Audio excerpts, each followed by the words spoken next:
Okay, I was just gonna say we might have it recorded, and I can just take it off Yeah. of there. But Um, I am recording now, but good. yeah, that website's really nice because Great. you can go there and purchase the book. okay. And then I guess before we get into our conversation, there might be some things like I'll probably ask you questions as if I don't have a clue who she is, just so that because what we kind of want to do is allow schools to use this as curriculum, like in their local history about Pueblo and Colorado.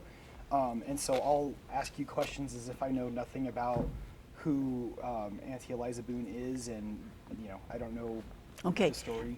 Just keep in mind that the part that I shared with you is not in the book Yeah. because we discovered that after we went to print. And that'll be perfect for us to overlay Uh-huh. over the narrative and have that piece in there. And that's exactly what I want to do, is kind of Right. allow that to be kind of the updated version of the narration. Right.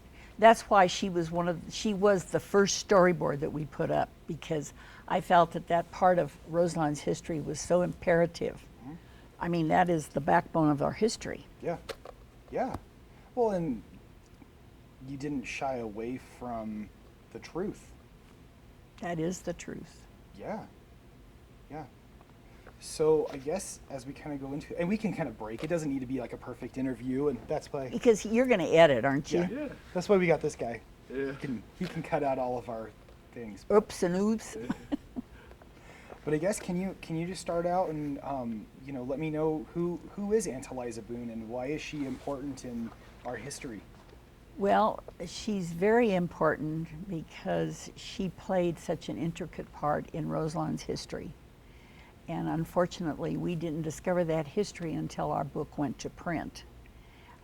We knew who Aunt Eliza was, that she was a slave that had been born into the Daniel Boone family in 1788 in Kentucky, and that she had come west with Daniel Boone's grandson, Colonel A.G. Boone. He had been asked to come to Colorado, particularly the Pueblo area, and start a Indian reservation. When he got here, the negotiations went very well for a short period of time. But unfortunately, one of the Indians died very unexpectedly, and we're assuming it was one of the Indian chiefs. The Indians, being very superstitious, interpreted that as a bad omen, and consequently they withdrew from the negotiations. All negotiations ceased at that point. Colonel A.G. Boone had fallen in love with Colorado, particularly the area that we now know as Boone, Colorado, and he offered to buy the 1,400 acres from the government. He stayed here in Colorado, made that his home. After the Emancipation Proclamation was signed, Aunt Eliza, who had come out west with Colonel A.G. Boone, wanted to be freed. She wanted to be a free woman.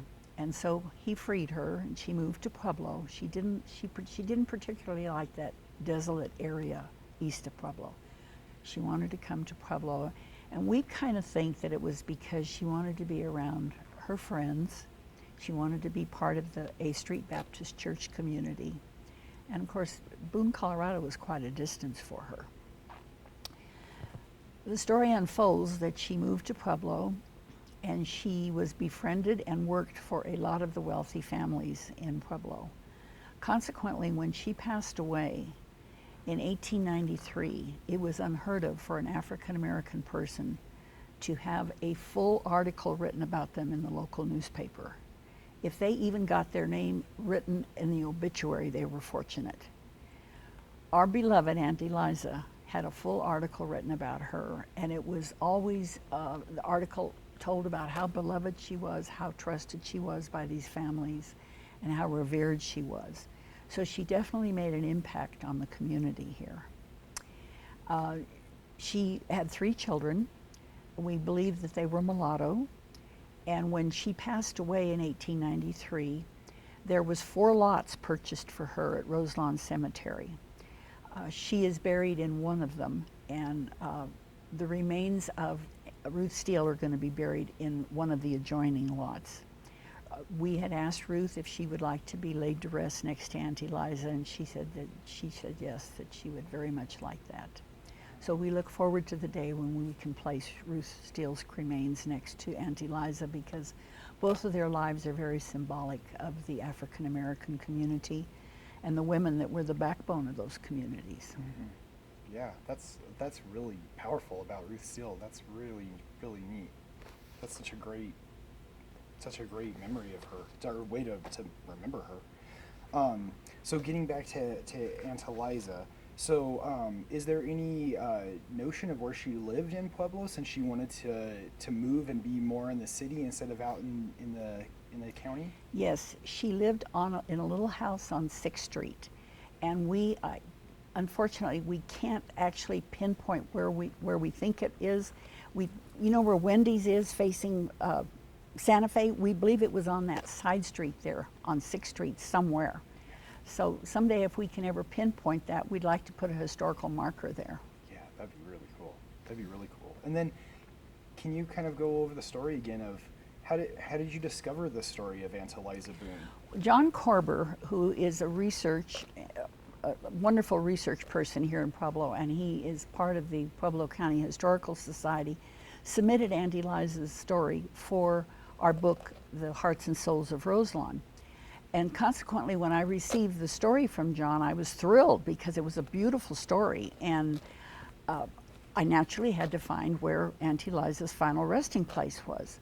So I went to Roselawn's burial records, and as I was going through the burial records, I noticed that where she was buried, on the same burial cards, repeatedly it said, single grave colored, card after card after card. And I'm thumbing through these cards and I'm going, my God, there's like 600-700 cards here. And they all say single grave colored. How could this be that there would be this many African Americans in the front of Roselawn Cemetery? It didn't quite make sense to me. So long story short, we had a deadline to meet with our book, and John Korber's story was one of the last stories to be submitted. So we were kind of in a time crunch. So I'd kind of put that aside, and I thought, well, I'll finish this research, but I've got to meet the deadline. Book went to print, so I began additional research. I kept digging through records, and I couldn't find an answer. Finally, one day I said, you know, Joanne Dodds knows everything about everything because she has written books. She's served on the Roselawn board at one point in time. So I called Joanne, and I said, Joanne, what's the answer to this question I have? And she kind of chuckled. And she said, Lucille, it's an interesting story. She said in 1891, when the cemetery was founded, it was founded under the name of Riverview. The cemetery went all the way to the Arkansas River. The original plan was that the people of privilege were going to be buried on the bluff overlooking the Arkansas River. I said, okay, that sounds like a good plan. Unfortunately, 2 years later, in 1893, our country suffered a severe financial panic. Riverview Cemetery was not able to meet the payments to the Colorado Coal and Iron Corporation. Consequently, they forfeited the land, except where our northern existing boundary is today of Roselawn Cemetery. Everything else was forfeited. They had started burying the African American people in what they believed was the back of the cemetery. And today we chuckle because we say divine justice, because now these people are in the front of the cemetery. Can you talk about kind of how you guys have celebrated that section of Roselawn and how you've really wanted to highlight it? Yes, definitely. On November 18th, 2018, we released the publication of our book, and we dedicated the publication to Aunt Eliza. There was a lovely ceremony that day in our chapel, and the community, particularly the African American community, contributed to a fund, and she had been laid to rest in an unmarked grave since 1893. They purchased a lovely marker for her, and it has a vase, and we put flowers in the vase periodically. And it's a tribute to her life. The monument's a tribute to her life. There is also a storyboard in this area telling the history that I've just given you folks. And it was the first storyboard that went up at Roselawn because I felt like that history is actually the history of our cemetery. And it was imperative that that history be told to the community. That's awesome. Can you also kind of talk about your work in identifying, I can't remember what section that's called, the African American, what number it is? Wait. Let me tell you, you think I should know this by heart after all these times I've done this? I just know I've had this Block conversation. 12. Block Block 12. And what page is, oh, because you're Okay, block 12. As you come into the cemetery, you're right there by our rose garden. If you look off to the left, you see the Civil War cannons and the cannonballs. Just keep walking north, and you'll come right into the storyboard and right into her marker. Yeah. So any idea of how many unmarked graves or how many souls are at rest in that area? You know, Nick, I used to walk out. I walked the grounds a lot, and I'd walk out there and I'd say to myself, "How is it that this is the front of the cemetery, but there's so few markers in this one particular area?" It never made any sense to me. And ironically, in 2015, we had honored some of the African American soldiers that had fought in the Civil War that we had discovered were in unmarked graves. There was 3 of them. Ironically, they're all 3 in that area. And that still didn't jar anything in my mind. I just thought, well, because there are other Civil War soldiers buried in that general area, and so I thought, well, that's why the African American soldiers are here. But it was because of the African American population. That area had evidently been designated for the African Americans. And so we just kind of chuckle, like I said earlier, and we say divine justice because now they're in the front of the cemetery. Yeah.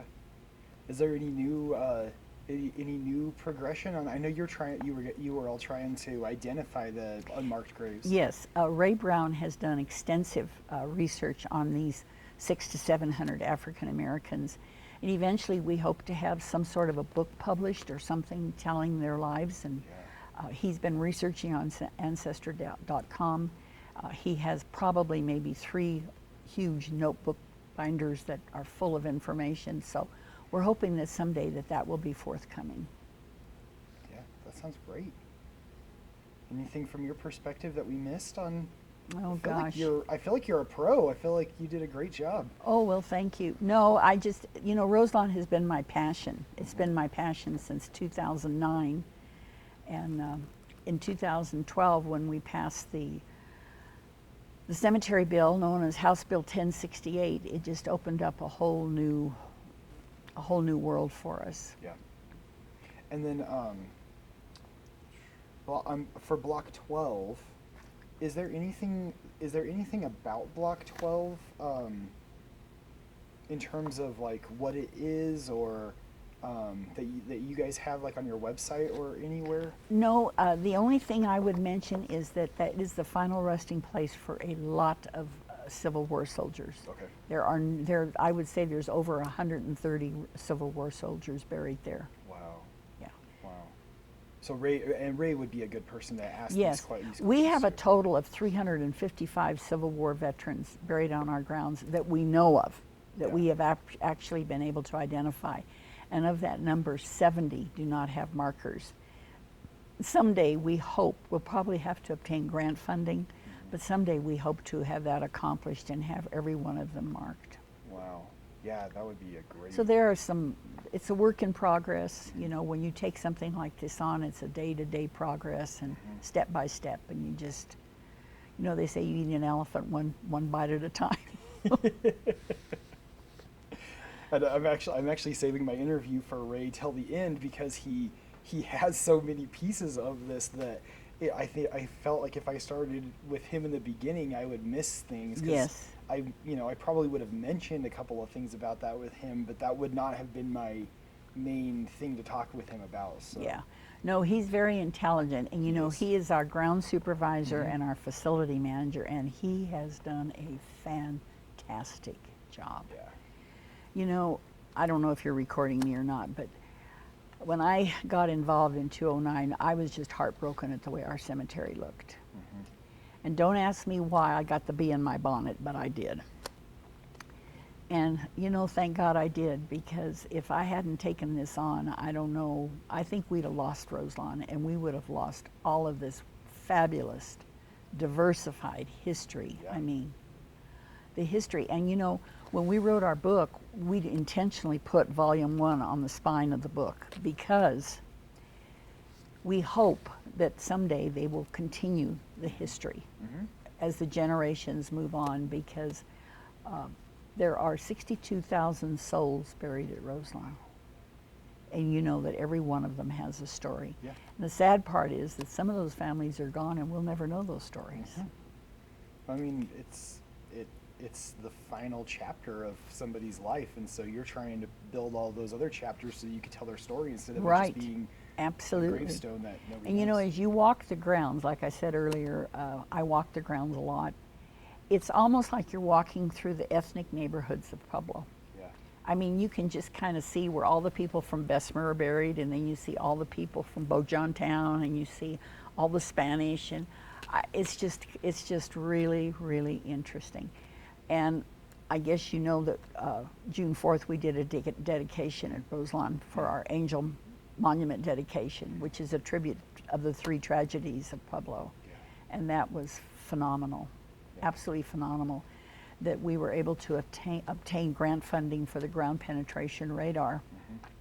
We were able to locate the mass grave of what we believe is the 1918 flu victims who had no financial means for burial or no family.